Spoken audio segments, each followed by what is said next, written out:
Hey, it's Cassandra Mack at strategiesforempoweredliving.com and my new website, strategiesforlifeministries.com.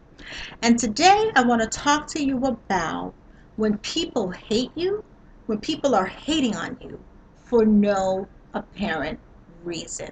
They have a reason, but it's not apparent. So, what do you do, right, when it is evident that somebody is hating on you and you know that you haven't done anything to them? You know that you haven't stolen from them. You didn't have a fallout with a friend. And this is just a kind of hate that is rooted in envy. It's important to know that whenever your presence diminishes somebody else's significance, you are going to deal with haterism. Hate, particularly hate rooted in envy, is the mind's way of protecting the ego from dealing with insecurity. So if you're dealing with an individual, right, who has to be the shiniest object in the room, they're the only person who can be gifted. They're the only person who can have talents. They're the only person who can be a valuable employee on the job. They can be the only person who the kids like if you work, for social services in an organization with kids. They are the only one who can make a great macaroni salad, potato salad, or sweet potato pie, and here you come with your pie, and it's delicious too. Whatever the issue is, whenever you're dealing with someone, right, who has to be the shiniest object in the room, and they believe that for you to shine means that somehow they're diminished, and they don't realize that the sun really is big enough for everybody to shine. The Bible says your gifts will make room for you, and that means each of us, our gifts will make room for you. There's room on the planet for everybody's gifts. You need singers, but you need dancers too. You need writers, but you need editors, and the list goes on. You get the point that I'm making, that there's room enough for diversity on this planet. But sometimes you get on the job, or you'll get in a neighborhood, or in your personal life, you'll get around people who will try to diminish you, minimize you, ignore your presence, talk about you, gossip about you, spread lies, total lies. There are people who will tell lies on you. That's how deep their resentment of you goes, simply because you're showing up for life, doing what you do, giving it your all. And there are people who won't like that because they somehow think that your shine takes away from their shine.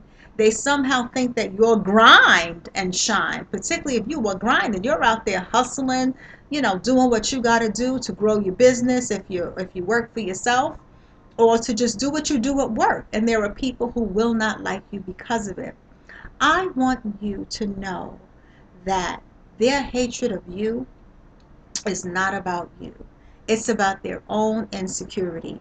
And sometimes when we are on the receiving end of that type of hate, it can cause you to diminish your light. It can cause you to stop really, participating in life and showing up for life as your full self. And it can cause us to not bring our gifts to the table.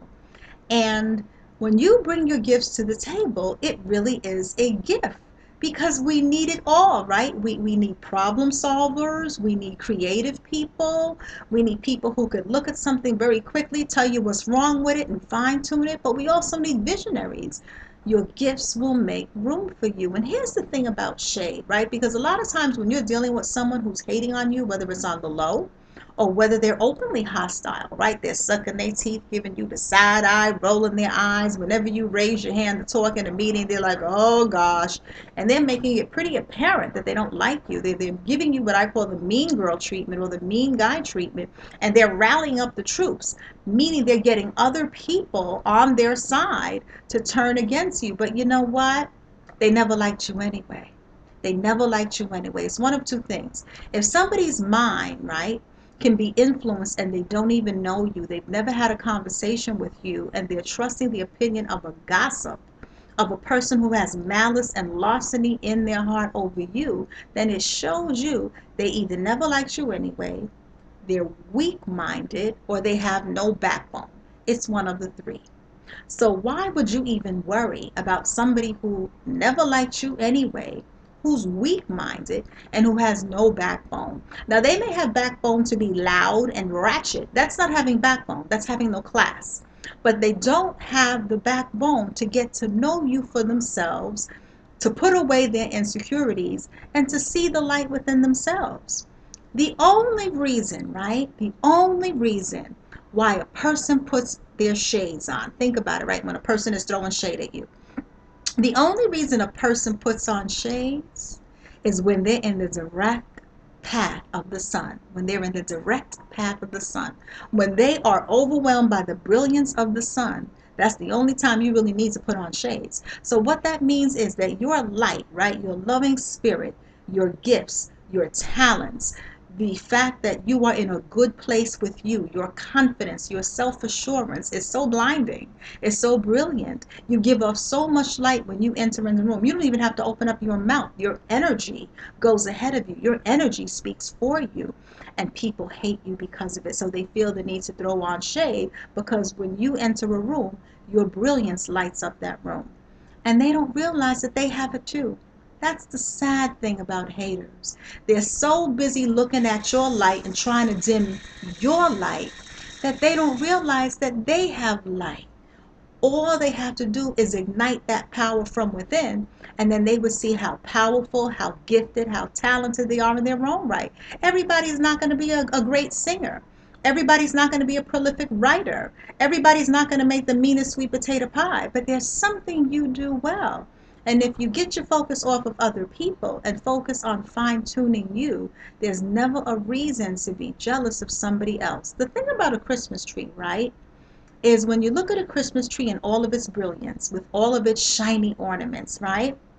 What you notice about a Christmas tree is the more ornaments that you put on the tree, the more beautiful that tree is. And there's not one particular ornament usually that looks better than the other. All of the ornaments are the shiniest object because they all bring their own light and their own beauty and their own presence with them. So it's really important that you don't personalize it because you will make yourself crazy trying to change who you are and dim your light for people whose hatred is rooted in envy. And see, the reason why they hate you, because it's easier to say, I can't stand her. She thinks she's all that. I hate her guts. I can't stand looking at his stuff. I hate the fact that they have this and they have that. It's easier for them to sit there and count your blessings and to worry about what you have and how you're growing and how influential you are than it is for them to look at their own life and put in the work. You can't worry about people who are on the sidelines if you're in the game and you're hitting these baseball bats because you're in the game. You're always going to have people on the sidelines who are going to critique what you do. But you know why you can't worry about them? Because they're not playing the game. Do you think a star baseball player or a star basketball player who's making millions of dollars, who's in the game, has time to worry about the people in the bleachers who were screaming, saying negative stuff and saying how much they can't stand them? If they were to pay attention to that, that would take their focus off playing their game. You got to play your game in life. You got to bring your brilliance wherever you go. And always remember, when people put on shade, right? When they throw shade at you, the only reason a person is throwing shade is because they're in the direct path of your sun, of your brilliance, of your light. So you keep on shining. You keep on being beautiful. You keep on being gifted and talented. Your gifts will make room for you. I want to invite you to two very special events. They're prayer calls, but they're not just prayer calls, they're prayer calls and they are Bible lessons and they're really strategies for empowered living, but from a biblical perspective that will help you cope with change and manage the many facets of what I like to call the ups and downs of life. So our first one is a business prayer call, and that's happening this coming Thursday, which is the 23rd at 7:30 a.m. Eastern Standard Time. If you're in a different time zone, make sure to adjust your time frame accordingly. And it's the Blessing Your Business prayer call, 7:30 a.m. Eastern Standard Time. And the information in terms of how to access that call is on the site strategiesforlifeministries.com, or you can go to my Facebook page, facebook.com/CassandраMack and Friends, so that you can get the information for that call. And we're going to be talking about the principle of breaking and multiplying. As an industry leader or an entrepreneur, you're going to have seasons where it looks like, things are not moving, things are not gelling, you're not seeing growth. And it's important during these seasons to understand the principle of breaking and multiplying, because God always breaks before he multiplies. When we think about the miracle of of feeding our 5,000 people, when Jesus took 2 loaves, 5 fish, and was able to feed multitudes, 5,000 people, there were actually 5,000 witnesses to this miracle. Jesus took the bread, gave thanks, broke it, then he multiplied. So there's always a process of breaking something, breaking a trait, a characteristic, a fear, before God is able to multiply something. So we want to look at that in this call. It's a quick call, 15 minutes, just enough to get the principle, get the lesson, and apply it. And then this coming Sunday, which I believe is the 25th, at 9 a.m. Eastern Standard Time. Every Sunday at 9 a.m. Eastern Standard Time, I do a call. It's a prayer call, prayer and teaching call, called the Sunday Morning Half Hour of Power. And this coming Sunday at 9 a.m. Eastern Standard Time, our topic will be Who Told You You Were Naked? Dealing with the fear of vulnerability. So we're going to talk about, how do you deal with the fear of vulnerability, with the fear of people seeing your weaknesses and using them against you. That will be this coming Sunday, 9 a.m., Sunday morning, half hour of power. Go on the site, strategiesforlife.com. I got to keep up with the sites. That's strategiesforlifeministries.com. That is the ministry site, strategiesforlifeministries.com. And that will have all the information about the ministry, the prayer calls, and all the exciting things we're doing in the teaching ministry. My other website, strategiesfoремpoweredliving.com, is my training and development organizational website, where I come out to organizations to conduct professional development training, and I have a host of books on that website. So you have both ways to stay in touch with me. Always remember, you hold the pen that writes the chapters of your life. Make your story a great one. Take care of yourself and each other. I'll see you soon. Bye-bye.